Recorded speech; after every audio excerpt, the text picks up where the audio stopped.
কাসেমি আল্লামা আহমেদ আলী কাসেমি ওনাকে বক্তব্য রাখার জন্য বিশেষভাবে আন্দোলনের আগ্রহ এই রংপুর থেকে বিস্ফোরিত হয়েছে।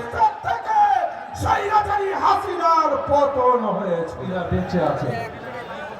বাংলার মস্তককে কুলুষিত করা আল্লামা আহমেদ আলী কাসেমি ওনাকে বক্তব্য রাখার জন্য বিশেষ তোমরা শ্রেষ্ঠ জাতি, তোমাদেরকে বেছে বের করা হয়েছে মানুষের কল্যাণের জন্য।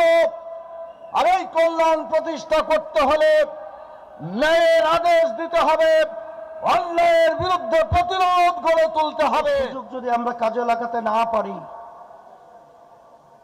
ভবিষ্যৎ প্রজন্ম সন্তানগুলো যখন ইতিহাস লিখবে তখন আমাদেরকে নিয়ে কলঙ্কজনক ইতিহাস রচনা করবে। আজকে যদি সৎ নেতৃত্ব আমাদের সমাজ রাষ্ট্রে কায়েম হয়, বাংলাদেশ 3 থেকে 5 বছরের মধ্যে দুর্নীতিমুক্ত হলে বিদেশি সিঙ্গাপুরের মতো নয়, তার চেয়েও অনেক উন্নত বাংলাদেশ হতে পারবে ইনশাল্লাহ। আমাদের দেশের মূল সমস্যা, আমরা সুশাসন পাইনি।